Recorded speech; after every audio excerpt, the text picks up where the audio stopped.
Hi and welcome back. I'm Mary Jo, also known as Sojo, and this is my channel where I talk about all my quilty stitchy things.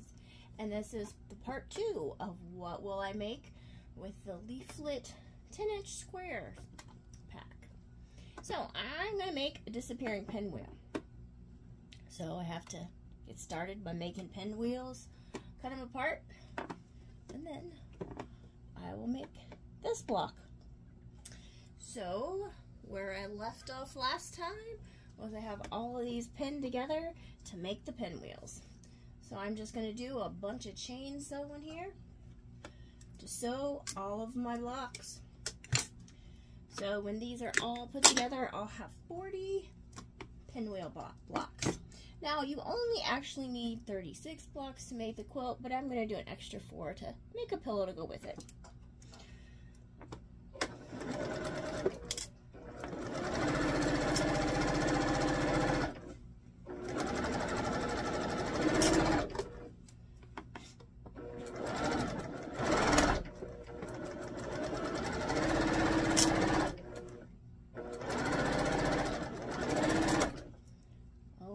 Only 39 more to go. Now, I do have these all pinned together. I do like my pins. I also put a pin to keep them together for the two. So, I'm just going to continue to sew.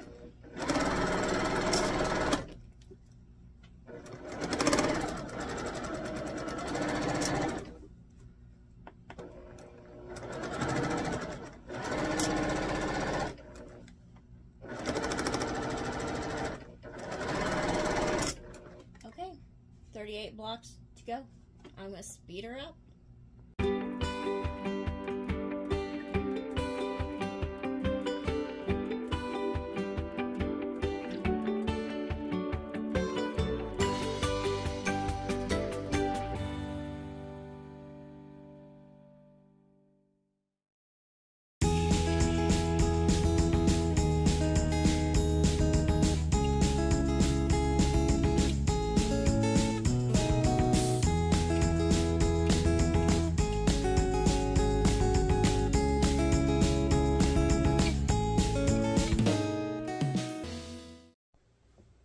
Okay, so I sewed those, and then I came over here and I pressed all the seams open, and I still have this in one big chain because I always do chain sewing or web piecing.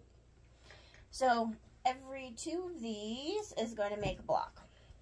So I'm just going to cut those off, and this will be my block, as you can see. And so I can just flip that over and pin it and do that for the whole pile, and then sew it and press it, and the pinwheels will be done. So also, this is just me, it's not necessary, but when I made my pinwheel, I put a pin right here. It's hard to see, but there's a pin right here in all of these, and this upper block up here, just so I know that this is this upper. If you're looking at it, it'd be the upper left block, and it just helps keep it organized for me. I have a tendency to do that when I'm making blocks, just to help me see very quickly that I know that's that upper left if you were looking at it. So I'm just going to continue pinning. And then, like I said, after we sew and press this and get our pinwheel blocks all done, then we can start cutting it apart and reassembling it into the disappearing pinwheel, because it will still have a smaller pinwheel, but it won't just be that big pinwheel block.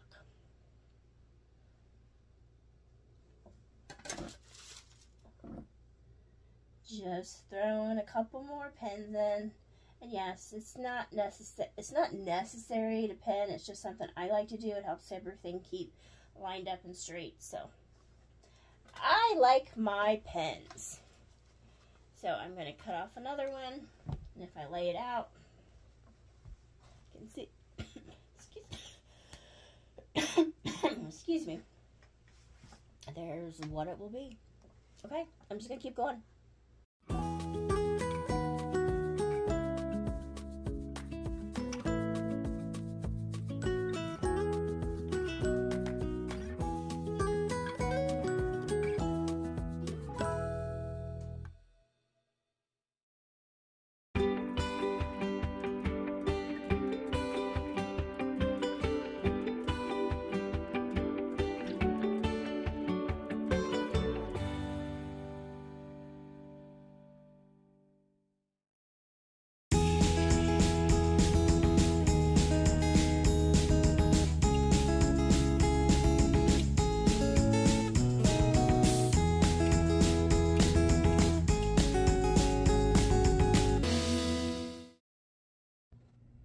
Okay, so I have all of my pinwheel blocks pressed open. All of it's pressed open. It will help with some of the wonky seams when we start cutting this apart.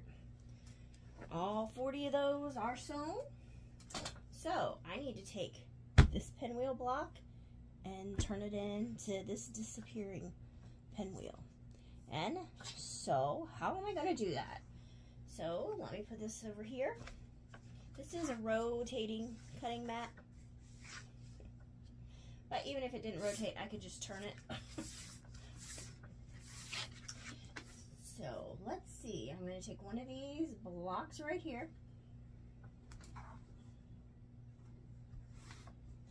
Now, for this, you're basically going to take this block and you're going to cut it into 9 equal sections.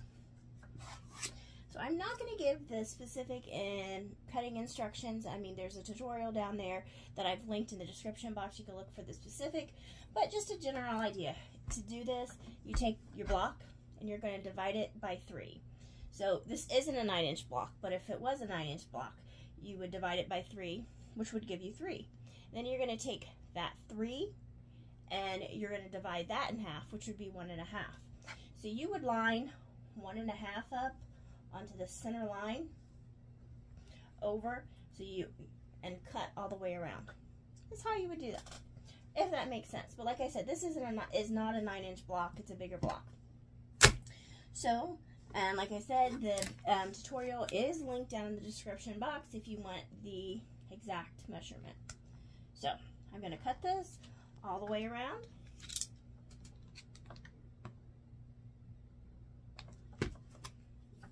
Turn this around a little bit. Make it a little bit easier for me. Yep, just line everything up. That center line's over. Turn. We're going to take that same measurement there on that center.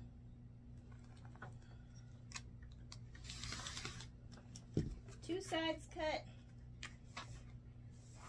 Turn it again.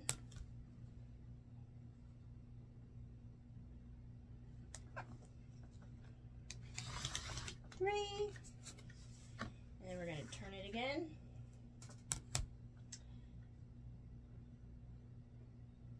Take that right there. Okay. So now I have 9 equal pieces, and we're going to move things around here. So I'm going to move my half square triangle. I'm going to take this up here for this little pinwheel here. Now I need to take these straight pieces and put them there and there. So we're just going to turn them. The print goes to the outside. This is another straight piece. Turn that there. And turn that there. Then we're going to take all of these half square triangles. Take the center one. That print square will go down.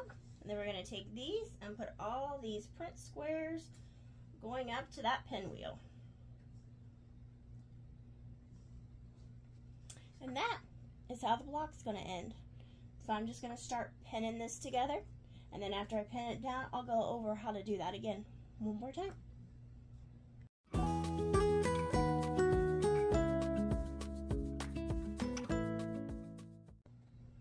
Okay, so I have that first block there pinned in the 3 different rows, because it's basically like a 9-patch, because that's just how I like to sew it. I know sometimes in their Missouri Stars tutorial they'll tell you, well, sew 1 block at a time. That's not how I do it.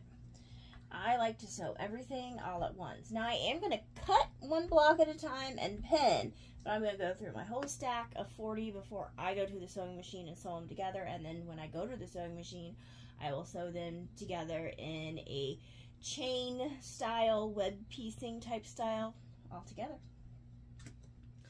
Okay, so remember measurement, you're cutting from the center. You're going to line that up. Turn it. Line that measurement up from the center. Turn again.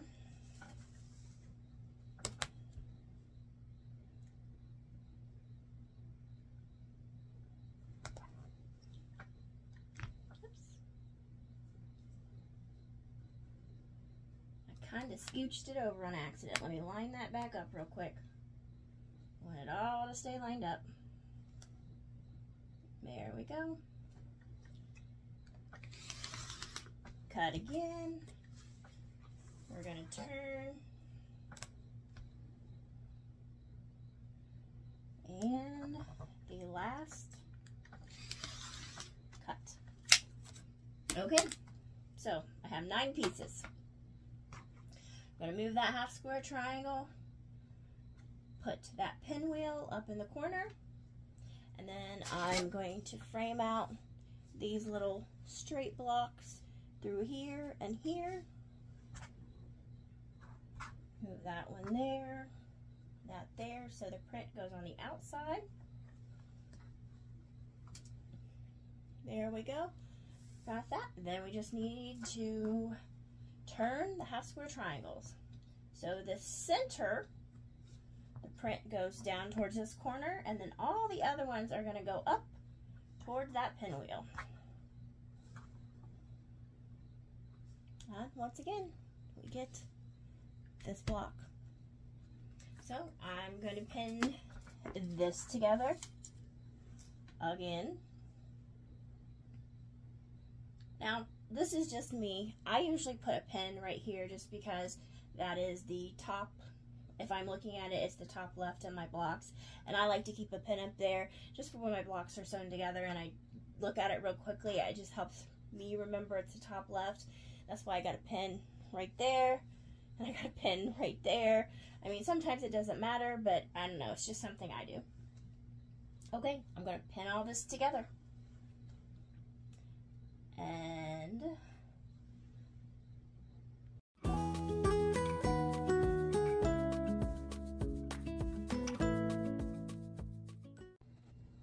okay, so I now have 2 of these blocks all pinned together. I just have 38 more to do, so I'm going to go ahead and do that.